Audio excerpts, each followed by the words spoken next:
the formula that beats the market over 10 times or more than a decade. Well, this was the formula which was developed by Joel Greenblatt. See, this is the magic formula of investing. And this is the formula that allows you to and helps you to pick good companies at cheap price, and that too just using two matrices. Well, yeah, just two matrices. No technical jargons, no big Excels, no fund managers, nothing. Just two metrics.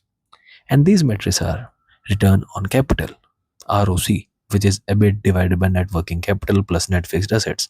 Well, you might be wondering that if I made a mistake by writing EBIT and not EBITDA. Well, I'll tell you in the next slide why have I have written EBIT and not EBITDA. And the second ratio is earning yield, EBIT divided by EV. EV is enterprise value. ROC tells us how efficiently the company uses its capital to generate profit. And earning yields tells us that how cheap the stock is compared to its earnings. So this formula ranks all the US stocks based on just two matrices, and it picks the best one. Let me tell you something. Year 1988 to 2004, S&P 500 average return was 12% per year. And magic formula of investing. This gave an astounding 30.8% per year. That's 2.5x the market. But here's the catch. This strategy doesn't win every year. Sometimes it underperforms for 2 to 3 years. But if you follow it consistently for 5 to 10 years, the long term results are astounding, and they are really, really hard to beat. But what kind of stocks to choose and how to apply this magic formula? First of all, market cap should be over 50 million, and if it's over 100 million, much better, because the company would be more stable and it would have less turbulence. Now, exclude financials and utilities. And the reason for excluding financial and utilities is that government regulates these kind of things. And magic formula works best when market sets the price and not the government. And the third thing is skip penny stocks and micro caps. The risk of fraud, liquidity, and many more things. So ideally, use the strategy in on US stocks above 100 million market cap. Now, apply the magic formula. So, the magic formula. Choose all non-financial, non-utility US stocks above 100 million to 200 million market cap. Now, calculate metrics. For each stock, return on capital is equal to EBIT divided by net working capital plus net fixed assets. Earning capital is equal to EBIT divided by enterprise value. Now, rank all the stocks. Rank highest to lowest by ROC. And rank highest to lowest by earning yield. Now, what you need to do? Add the two ranks. Lower the rank, better is the pick. Pick top 20 to 30 stocks, invest equal amount in each, hold for 1 year, and rebalance accordingly. If the returns are good, sell it after a year, and if the stocks turn out to be loser, because you can't have winning stocks every time, then sell them before a year. Well, this comes under tax loss harvesting, but we won't go deep into it. Now, let me tell you, we were talking about this thing, EBITDA. Why I wrote EBIT and not EBITDA. Let me tell you something. In case of EBITDA, it takes earning before depreciation. And in case of capital intensive industries, to calculate the return on capital or earning yield, we need depreciation also. So this EBIT takes depreciation into account. So EBIT is a better parameter than EBITDA. Now, considering why ROE and ROA are not used instead of ROC, See, in case of ROE, the shareholder equity, if it is too low, it inflates the ROE. And in case of ROA, the intangible assets like goodwill or things such as excess cash inflates the ROA. They can they can be easily distorted by high debts or excess cash, making comparisons across companies really unreliable. Now, the next is thing is, why did we use this parameter of enterprise value and not price to equity? Well, let me tell you something. Enterprise value tells us about the debt, the cash, the equity, everything. And it's not like P by E ratio, which does not account debt and cash.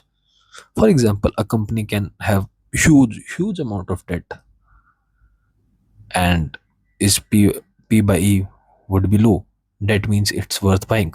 No, this isn't the case. That's why P by A is really not good parameter. Now let's just sum up this before that main practical example. There are two parameters: return on capital, earning yield, and these are required in our magic formula. Just don't complicate things. This might be your first time learning about this formula, so it might be overwhelming, but gradually, and you might see this video again and read some book or some YouTube videos more. If you don't like it, you might get a better grasp of this concept. Now, let me tell you something first. Consistency is key. The longer you hold, the more the odds tilts in your favor, and this is not a get rich quick scheme. So, the formula works better because it targets high quality companies via ROC and at low prices. Now, let me tell you something. Let's move on to this example so that we can get better grasp of the concept. See, this is an Excel with me. Now, this Excel is of not of USA, but the parameters are same. Now we select the stocks according to market cap. I already said that higher the market cap, more stable is the company. So we select these stocks, and as I said that top 100 200 are good to go. So we select top 200 companies and then just delete the unnecessary stuff. Now, as I have not removed utilities, but I already said that banks, insurances, power distribution, these should be removed. Now, ROCE, as I said, ROCE should be highest to lowest. So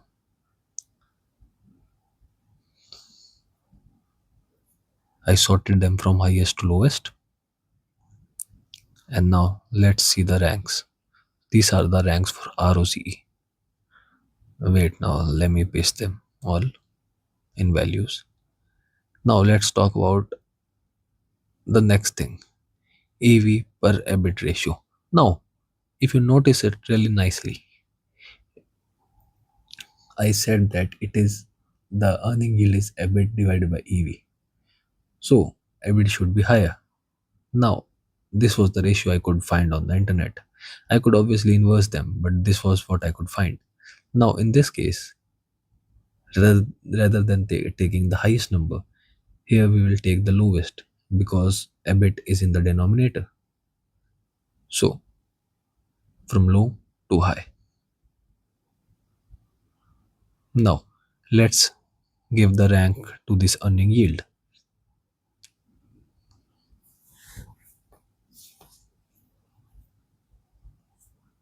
Well, as you see, we have given ranks to the earning yield. Now, the final step, we need to add both of the ranks. Now, let's do it. But wait. So, we just apply this formula.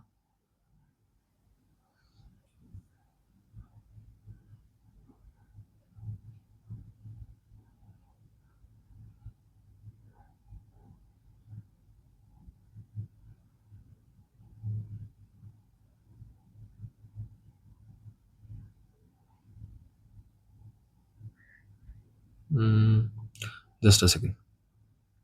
Yeah.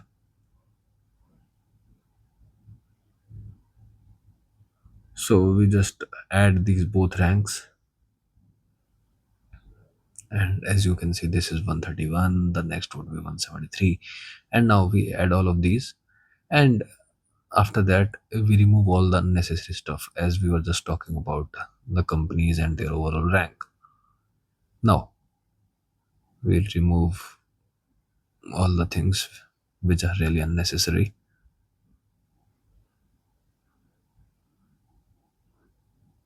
So here we are. Let me just paste the values instead of formulas, and now we'll remove this market cap, closing price, P by E, ROC, EBITDA, and everything. Now the only thing left with us is this overall rank. Now, what I said was that we need the lowest rank. Now, we sort them from lowest to largest. Now you see that lowest rank was to this company, Hindustan Zinc. That means this can be a good buy. Now, mind it, this is not my financial advice, and neither I'm saying that this is the only thing or the only formula in the world. You can have many more options, but for the beginners, I think this is really convenient to use, and it does not have too many technicalities. Now, as we go down, the rank increases, and as the rank keeps on increasing, I think there are really less chances to buy these stocks, at least for now. And that means the stock at top or the top 10 is a good buy. And let me tell you one thing, this is not for individual stock. This formula is for the whole portfolio, for 20 to 30 stocks. I hope you liked my video. Kindly subscribe if you want these kind of finance videos in future. See ya.